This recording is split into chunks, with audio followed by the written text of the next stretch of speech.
안녕하세요, 여러분. AI 혁명하면 뭐가 떠오르세요? 아마 화려한 소프트웨어를 생각하실 텐데요. 근데 사실 진짜 전쟁은 보이지 않는 곳, 바로 기반 시설에서 벌어지고 있습니다. 오늘은 AI의 발목을 잡는 이 병목 현상이 GPU에서 시작해서 지금은 어디로 옮겨갔는지 그 돈의 흐름을 한번 샅샅이 따라가 보려고 합니다. 보통 AI라고 하면 똑똑한 코드, 복잡한 알고리즘 이런 걸 떠올리시잖아요. 근데 오늘 제가 드릴 얘기는 아마 그 생각을 완전히 뒤집어 놓을지도 모릅니다. 네, 바로 배관 문제입니다. 좀 뜬금없죠? 지금 우리가 보는 건요, 거대한 AI 공장이 지어지는 과정이에요. 이 공장이 제대로 돌아가려면 결국엔 막힌 파이프를 뚫고 더 넓은 파이프로 교체하는 그런 배관 작업이 핵심이라는 거죠. 자, 그래서 이 병목 현상이라는 게 어디서 시작해서 어디로 흘러가는지 그 돈의 흐름을 한번 따라가 보시죠. 네, 그래서 순서는 이렇습니다. 처음엔 GPU가 만들었던 엄청난 교통체증부터 시작할 거고요. 그리고 지금 우리가 부딪힌 메모리라는 벽에 대해 얘기해 볼 겁니다. 그 다음엔 전력이나 네트워킹 같은 미래의 골칫거리들. 그리고 마지막으로는 데이터와 사람이라는 가장 근본적인 문제까지 한번 쭉 훑어보겠습니다. 자, 그럼 첫 번째 병목 현상부터 시작해 볼까요? 이건 우리한테 제일 익숙한 이름이죠. 바로 GPU입니다. 진짜 불과 몇 년 전만 해도 이 작은 칩 하나 구하려고 전 세계가 난리도 아니었잖아요. 2020년대 초반만 해도요, AI의 운명은 거의 엔비디아 손에 달려있다고 해도 과언이 아니었어요. 엔비디아가 GPU를 얼마나 만들어내느냐, 이게 관건이었죠. 근데 여기서 재밌는 건 진짜 문제는 엔비디아가 칩 설계를 못해서가 아니었다는 거예요. 설계도는 완벽한데 이걸 찍어낼 공장이 없었던 게 문제였습니다. 네, 맞아요. 모든 문제의 시작은 바로 대만의 TSMC였습니다. 특히 코어스라고 부르는 이 첨단 패키징 기술, 이게 제대로 발목을 잡았죠. 이게 뭐냐면 여러 칩을 하나로 묶어서 엄청난 성능을 내게 하는 핵심 기술이거든요. 근데 이 공정의 생산량이 너무 부족해서 천하의 엔비디아조차도 제품 받으려면 거의 1년을 기다려야 할 정도였어요. 자, 이 22%라는 숫자, 이게 그냥 숫자가 아닙니다. 기술 산업 전체가 뒤흔들리고 있다는 엄청난 증거죠. 생각해보세요. 수십 년간 TSMC의 가장 큰 손님은 애플이었어요. 그런데 그 애플을 제치고 엔비디아가 1등 고객이 됐다는 거, 이건 이제 기술 세계의 중심이 스마트폰에서 AI 데이터 센터로 완전히 넘어가고 있다는 걸 보여주는 아주 상징적인 사건인 겁니다. 근데 시장이라는 게 늘 그렇잖아요. 한쪽 문제가 해결되면 또 다른 문제가 터져 나오죠. TSMC가 막 생산량을 늘려서 GPU 공급이 좀 원활해지나 싶으니까 병목 현상이 곧바로 다음 단계로 슥 이동해버린 겁니다. 전혀 새로운 문제가 떠오르기 시작한 거죠.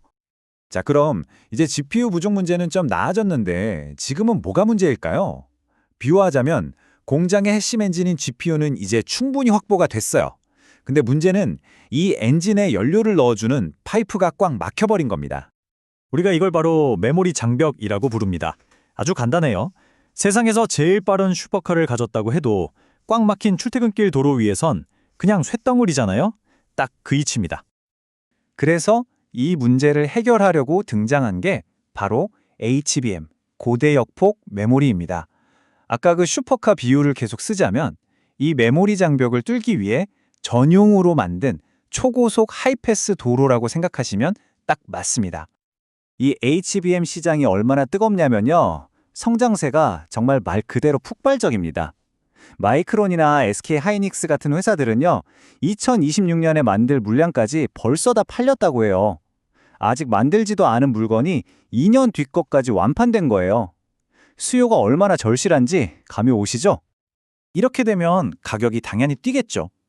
2026년까지 D램이나 낸드 플래시 메모리 가격이 적게는 200%, 많게는 400%까지 오를 거란 전망이 나와요. 이건 애플 같은 회사에도 직격탄입니다. 당장 다음 아이폰에 들어갈 메모리 가격이 엄청나게 오르니까 수익에 바로 타격을 받는 거죠. 자, 좋아요. 그럼 이제 칩도 충분하고 메모리도 충분하다고 한번 상상해 보죠. 그럼 이제 끊길까요? 아니요, 참만해요. 이제부터는 더 근본적인 문제, 바로 이 물리적인 세계의 한계라는 벽에 부딪히기 시작합니다. 980테라와트시, 2030년이 되면 데이터 센터가 2만 탐의 전기를 먹어치울 거라고 해요. 정말 상상도 안 되는 양이죠? 근데 진짜 문제는요, 발전소가 부족한 게 아니에요. 이미 생산된 전기를 데이터 센터까지 끌어오는 이 전력망 연결, 여기서 병목이 생기는 겁니다. 허가받고 공사하는 데만 몇 년씩 걸리거든요. 그러다 보니까 정말 예상치도 못했던 회사들이 갑자기 스타로 떠오릅니다. 예전에는 뭐 좀 따분한 주식으로 여겨졌던 원자력 발전 회사나 공장 냉각장치 만들던 회사들 있잖아요. 이런 기업들이 지금은 AI 시대의 가장 핫한 성장주가 되어버린 거죠. AI 공장의 신경망이라고 할 수 있는 네트워킹 쪽도 마찬가지입니다. 여기서도 아주 치열한 전쟁이 한창이에요. 엔비디아가 꽉 잡고 있는 인피니밴드라는 독전 기술이 있는데 여기에 브로드컴 같은 회사들이 뭉쳐서 울트라 이더넷이라는 개방형 표준으로 도전장을 내민 형국입니다. 자, 지금까지는 눈에 보이는 물리적인 제약들을 살펴봤잖아요. 그럼 이제는 좀 더 보이지 않는 영역, 하지만 어쩌면 더 중요할지도 모르는 병목으로 넘어가 볼게요. 바로 데이터와 사람의 문제입니다. 말 그대로 데이터 기근의 시대가 오고 있어요. 인터넷에 널려있는 쓸만한 데이터는 이제 거의 다 긁어다 썼다는 거죠. AI를 훈련시킬 고품질 데이터가 바닥나기 시작하니까 구글 같은 빅테크 기업들도 이제는 레딧 같은 커뮤니티에 돈을 내고 데이터를 사와야 하는 시대가 된 겁니다. 그리고 어쩌면요, 이 모든 걸 다 뛰어넘는 진짜 최종 보스는 바로 사람일지도 모릅니다. 5조 5천억 달러. 이게 무슨 돈이냐면요, AI 전문가가 부족해서 전 세계가 잊게 될 경제적 손실 추정액이에요. 정말 어마어마하죠.